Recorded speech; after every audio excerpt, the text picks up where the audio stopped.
podcast.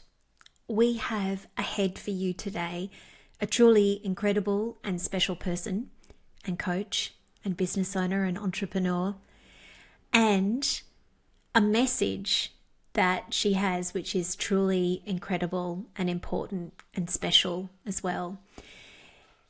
Our guest today is the absolutely wonderful Amanda Rootsey.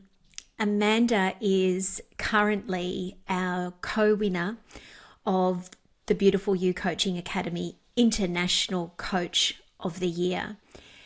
And their business is just truly amazing. And Amanda is specifically here to talk about a very, very special aspect to their work. And that is about how you can grow your coaching business gently. So let me tell you a little bit more about Amanda. Amanda is the founder of Shine From Within, which is a coaching, mentoring and training business that supports teens and the adults who love and care for them. And it's been in existence now since 2012. Amanda had a 2-year cancer battle in her 20s, and she was determined after that to make sure young people have everything that they need to thrive and not waste any time living anybody else's dreams. And Amanda considers it her mission to make sure that every teen has a youth mentor, and she has now trained adults from all over the globe to support young people in their communities through the award-winning youth mentor training. Amanda is passionate about living and working gently, and that is what she is here today to talk to us about, because I know, even for myself, not just out there as something that exists, but even for myself, there are times when I can feel as though the pace of life and the pace of business is just too fast. And it seems like we have to be doing all the things all the time, and that if we don't, we're somehow or another going to get left behind. That our business is not going to be successful in the way that we want it to be. Well, Amanda is a living, breathing, extraordinary example of somebody that has an amazingly successful coaching, mentoring, and training business, and that has the foundations of having been built slowly, mindfully, and gently. And so if the thought of building your own coaching business is something that scares you because you think you're going to have to go at breakneck speed, Amanda's here to bust that myth today in this episode ahead. And she just is filled with so much gentle, loving wisdom that I know that you're going to love it. While I am here with you at the top of the podcast today, I want to remind you of the free masterclasses that we currently have available. The top qualities of amazing life coaches and how you can develop them, and also coaching archetypes and what type of coach you could be in the future. We absolutely love delivering things like classes and trainings live. These are going to be absolutely rich and filled with learnings, and they are particularly relevant to anybody who is thinking about training to become a coach. You can sign up for them between now and the 21st of August. That's in Australian Eastern Standard Time. So that's going to be the 20th for all of our friends in the Northern Hemisphere. Between now and August 2021, you can sign up free at beautifulyoucoachingacademy.com/masterclasses, and we can't wait to see you there. For now, though, Amanda Rootsey ahead, talking in her gentle, beautiful, amazing way about building your coaching business gently. Amanda Rootsey, welcome to Inspired Coach Podcast. We're so excited to have you here today as our guest. I'm trying really hard not to clap really loudly into the microphone because I'm so excited to be here too. Thanks, Julie. Oh, you are so, so welcome. And may I just begin today by saying to you, congratulations on being awarded the International Coach of the Year in the Beautiful You Coaching Academy Awards this year. What an incredible honour, and just well done to you. You so deserved it. Thank you. If you're watching, you can see it in the background actually. It looks Thank you. lovely there amongst your published books and your plants and everything else that you do in your incredible business. And we are so proud of you as an academy. You trained with us a very long time ago now. And just to see the trajectory of your business and everything that you're doing is truly an inspiration. And you are here specifically today, Amanda, to talk to us about a topic that I know that you are incredibly passionate about, and that is building your coaching business and being in business in a gentle, slow, and mindful way. And so, the first question that I wanted to ask you, and I actually don't really know the answer to this question. And so, always I am reminded whenever I have the privilege of interviewing someone that I am learning so many things about beautiful people as we go along. What I wanted to ask you is, when you first started your coaching and mentoring business, did you always have the intent to be in your business and grow your business gently? Or was it something that you had to pivot into after realizing it was something that was needed for you? Hmm. I think I started the business with that being quite high on my list of what needed to happen.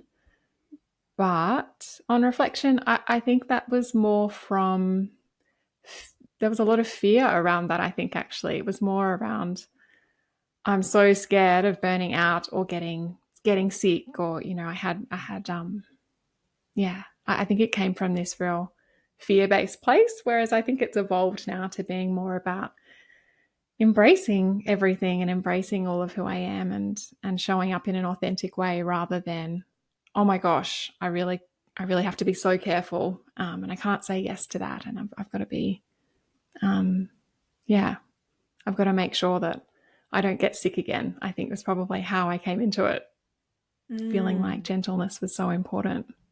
Yeah. So to begin with, then you were obviously coming from a place of needing to be very protective or wanting to be very protective of your energy, and nothing to sort of, upset that apple cart for you in that way. Yeah, yeah, definitely. Yeah, that's a beautiful way to put it. I was so protective of my energy, and I thought that meant, oh, well, it won't be a very big business. I might not make a lot of money, but at least I'll be able to choose my own hours, and I'll be able to show up in the way that I need to. And yeah, yeah. So it definitely was a big part of the intention behind starting the business. Yeah, well, again, I've learned something about you today as a result of that, because I think that some people with a desire to grow their coaching business gently would come in with that intention. And then there are other people, I'm quite sure, actually pivot and change into that because they realize another way that they were trying, maybe a more hustly, hard way, was not really working for them. And so, obviously, from the outset, Amanda, this was something that you really wanted to build and create for yourself long term, because you don't go into it with an intent like that if you think that you might like to do it for a year. Yeah, yeah. Oh gosh, imagine starting a business with the intent of just doing it for a year. It's a lot of work for it to be a little flash in the pan. This is true. This is true. But it's also something I think that a lot of people can sometimes step into with a lot of trepidation and not really knowing where things are going. And so they might not necessarily believe that it could be long term. Yeah, And, yeah. so they tread carefully there. And you Mm. know, Amanda, as I'm listening to you share about this, it's really obvious that you're someone that knows yourself really well, and you have particular energetic needs as a business owner that you've wanted to protect and nurture and take care of. Can you tell us a little bit more about those needs? Because I know that there are going to be people listening to this that are likely going to see themselves in your needs as well. Mm. Yeah.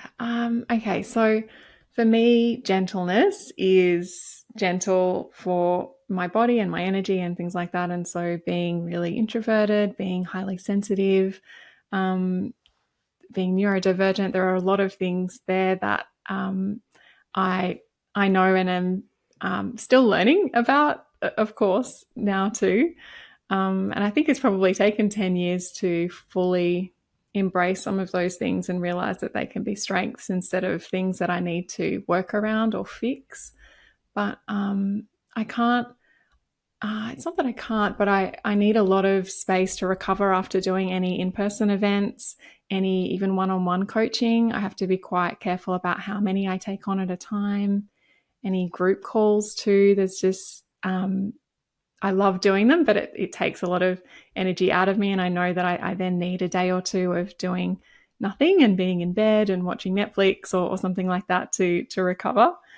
Um, those are some of the main ones. I feel like that piece about you have to show up consistently is just something that it just doesn't feel like something I can do. And so that's another part of it, I think. Um, yeah, there's really kind of honoring the seasons of when I feel like I can be visible and when I can't, recognizing when I'm going to need to just retreat for a little while and know that that's okay and it won't be forever. Yeah, it's those sorts of things, I think. Um, and then a lot of I just love any kind of personality type exploration and that sort of thing. So I'm a peacemaker. I think I'm a type 9, introverted. Yeah, there's all the things, all the quiet things. All the quiet things. And again, I said that you come across as somebody that knows yourself really well. And I think you just proved that so beautifully with that answer. And I absolutely love as well that you are unapologetic about it. This is who I am. This is what I need. This is how I know myself.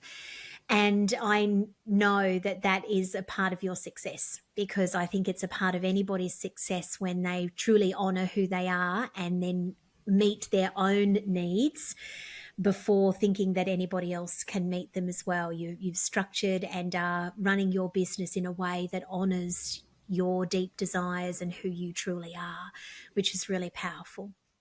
Mm. I want to talk about that word that you mentioned just before, consistency. Oh, yes.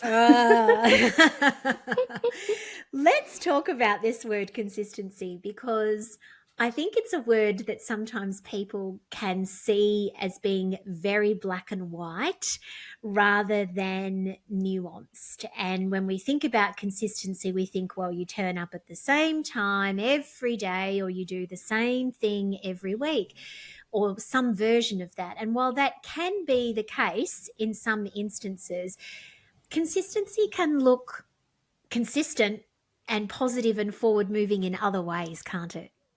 Yeah, definitely. Yeah, I think I really rebelled against the word for quite a period there, going, it's all forms of consistency are crap, and why are people telling us we have to be this way? But also recognizing that, building trust and finding ways to connect and show up and be generous and all the things that we want to do in our business and to be able to serve means we have to find a way to do those things. We can't just be gentle and hide away forever and expect a business to grow. So I think there was a period for me personally where I was fighting against myself quite a lot, against this kind of thought that consistency is one way and I don't want to do it that way, and the end.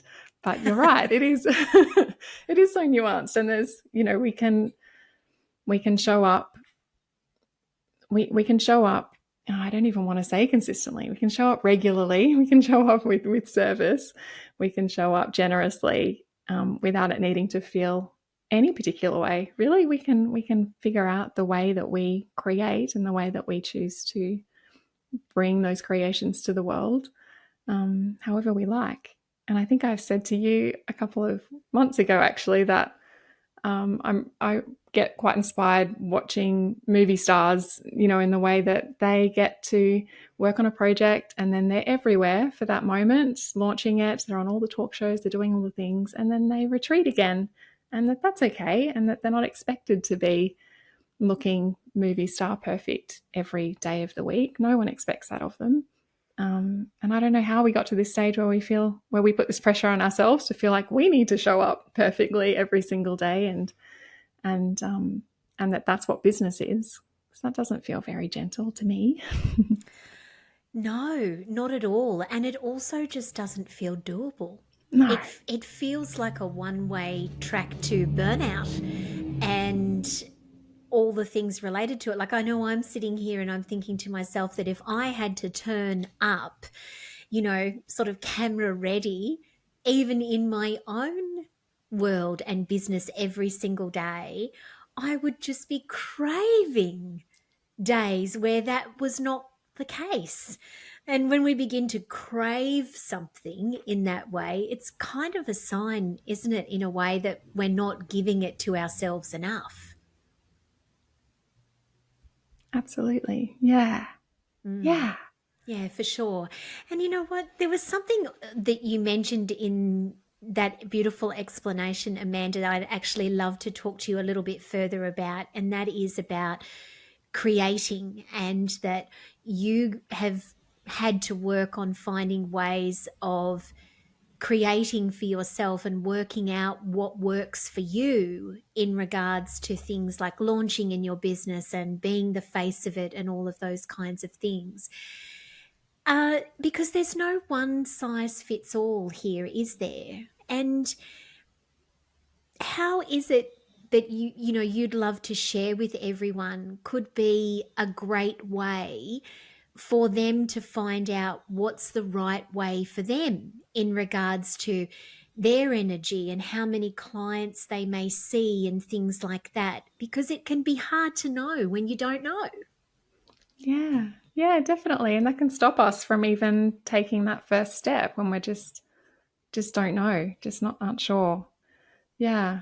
Okay, I think there would be a few things that would be supportive. One would be doing the things to get to know yourself a little bit better, working with a coach, doing, all of those things, reading, all the things we can do to understand ourselves a little bit better. But the biggest thing is taking the action, I think, and being playful and curious and creative, and playful and curious, and trying things out, to see what works for us. I think that's the only way we can figure it out.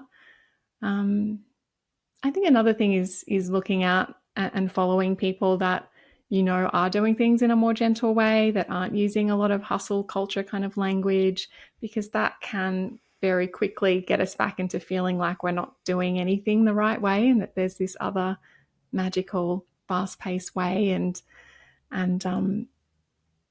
So I think unhooking from some of that, following people that are doing things kind of gently and differently, is always inspiring and supportive.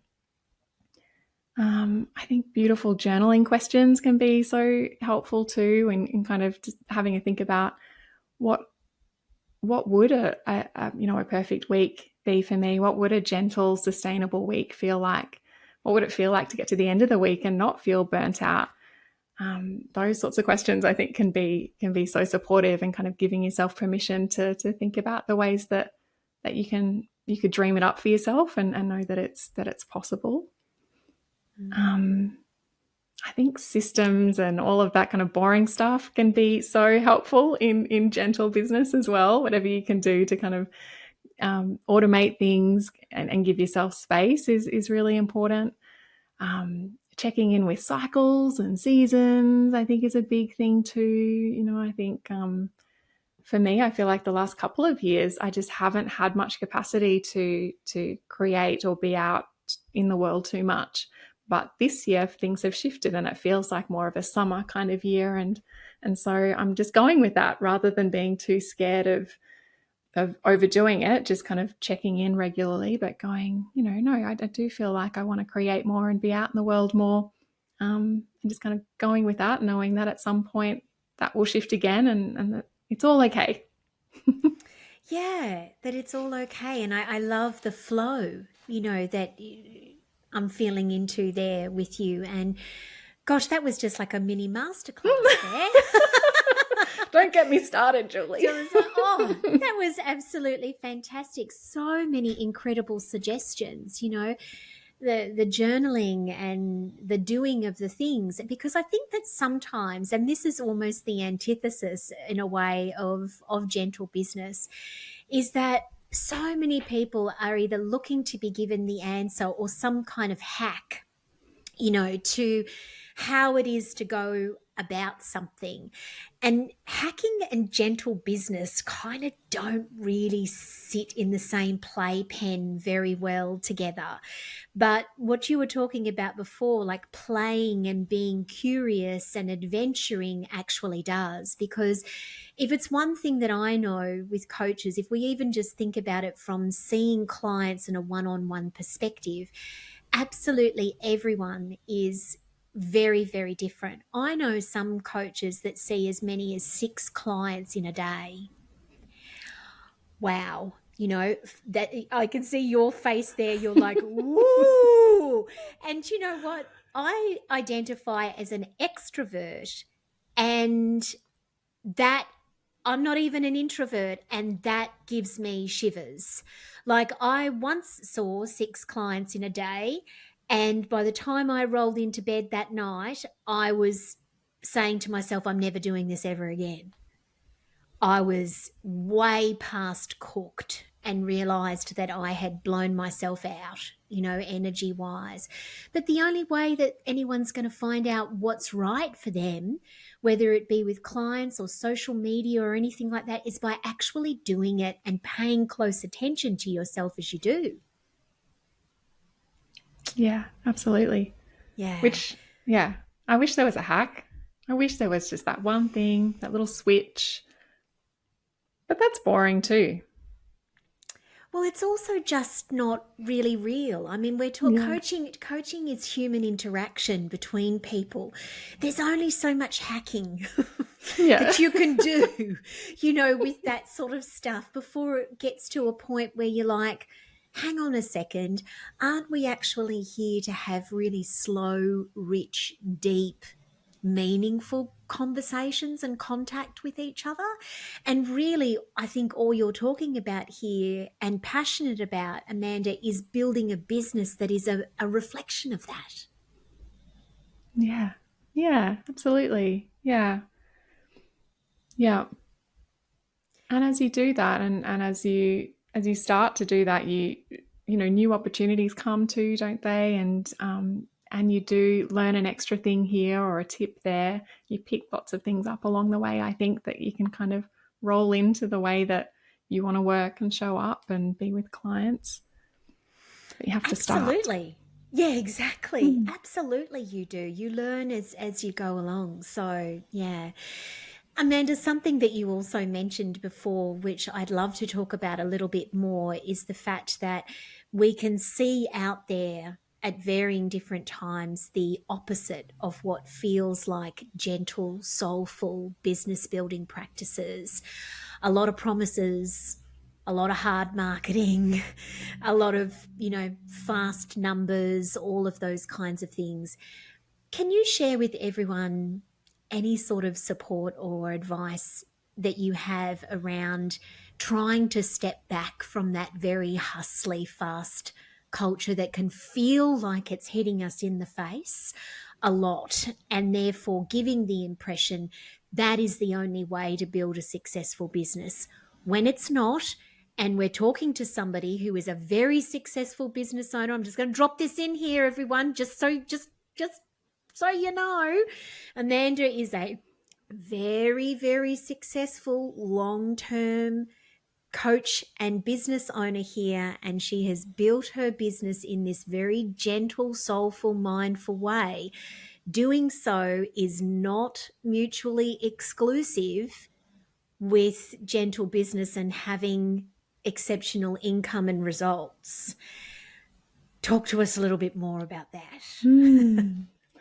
I think the first thing that came to mind as you were sharing about that is not feeling like you have to block it all out first and foremost, like having this real barrier and block to be on high alert and scanning for those words and looking out for that energy and going, oh goodness, I don't want anything to do with that. I'm just going to block it all out, because then you won't engage in any of those spaces, because those things can be those messages can be so prevalent, I think, and popular, and they're everywhere. So if we kind of just want to avoid them, then we can't be anywhere, I think. So trying not to be too resistant to it, I suppose, but being really aware of how you're feeling when you're consuming that stuff. And again, I think that playfulness and lightheartedness of, is there something here that I could incorporate that I might be able to tweak, or that might feel authentic and still in integrity and still quite gentle for me? Like, can I still learn something here? Because sometimes I think for me, when, in early years of the business too, I was probably quite binary. I don't want to do it that way, so then I'm not going to participate at all. But I think I spent a few years of growing the business where I didn't even put myself out there very much, because of being afraid of being associated with all of that. I have people we had people reach out when we were running the Gentle Business Mastermind that said, oh, I won't do business training because I hate that hustle culture. And when we got into the conversation, she sort of realized that, oh, actually, I can still learn those skills, but I can, do it in a way that works for me. Does that make sense, or am I rambling weirdly? No, you're not rambling at all. And actually, you're really teaching me something in this moment, because I actually think that, if I sort of think about this for myself, there have been times when I have seen things like that, which I've found really igniting and almost like, oh gosh, I hate that, like prompting a really strong reaction in myself. That my automatic reaction to that was like, well, I'm just going to block that, or I'm just going to cut that off, or I'm not going to follow it. And sometimes that's necessary. Sometimes we have to set up a hard boundary and we have to take ourselves right out of something. But once again, the nuance. I love the nuance and discernment that you're saying here, Amanda, and that is, it doesn't necessarily mean that you have to just completely black it out. There could, in fact, be things that if you were prepared to be curious and look at through your own lens of wanting to do things gently and soulfully, that you might actually be able to learn. And it makes total sense that for anybody that's listening right now, and you're listening and or watching this incredibly soulful, gentle, successful business owner who has done that very thing, well, maybe there are things for you to learn from some of the stuff that's out there, but just in your own way. So I love that. That's really amazing. Thank you, Amanda. And I think it also gives people permission as well to glean from other people and things what they might need, but not necessarily fully clothe themselves in it. Oh, that's a nice way to think about it. Amanda, tell us, what do you consider as a coach to be the hallmarks of a gentle coaching business? What does that look like for you?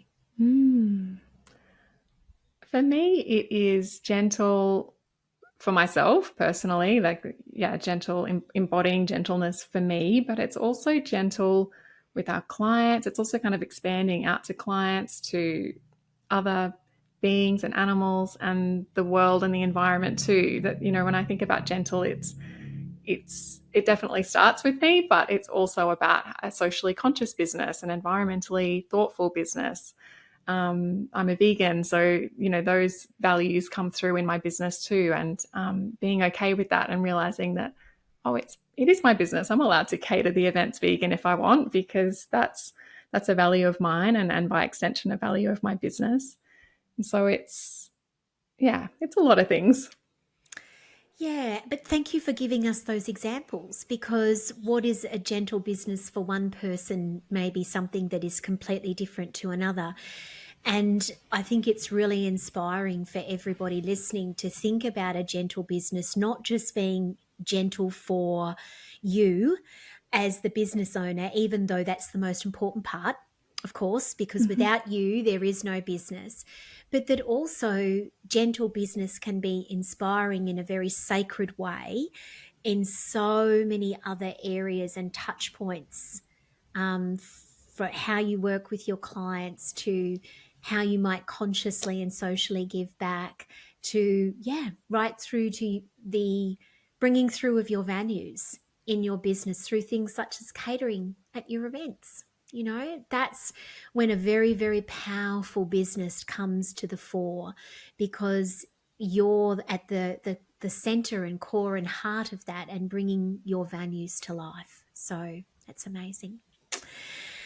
Amanda, thank you so much for being with us today. I, for one, I just love talking to business owners and coaches in particular, such as yourself, who are really doing business in a way that we might not necessarily see front and center out there all the time, like we may see other versions of business.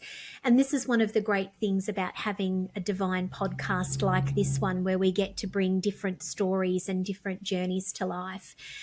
And I just love that you're doing business in your way, and that gentleness is your way, and something that you're always trying to imbue in everything that you do.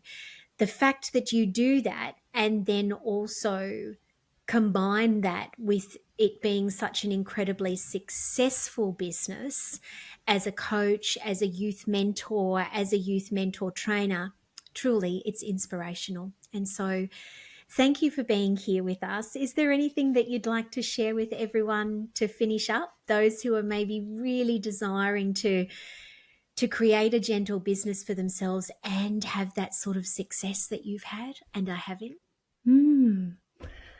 Embrace the sloth and the turtle energy, I think. Look to the animals.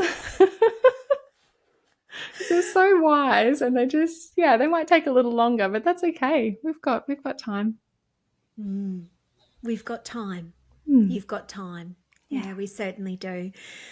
Thank you so much for being with us, Amanda. Everyone, if you would like to learn more about this truly incredible, successful, award-winning coach and her gentle business ways and everything that she offers, please go to the Inspired Coach podcast at beautifulyoucoachingacademy.com. Amanda truly is a shining, bright, beautiful star in our community. And I just want to really leave you with the thought that you get to do business as a coach your way. And if gentleness and mindfulness, soulfulness, and even slowness is something that is calling you, please know that you can do that and experience great success as well. Wishing you all the very best on your slow and gentle path ahead.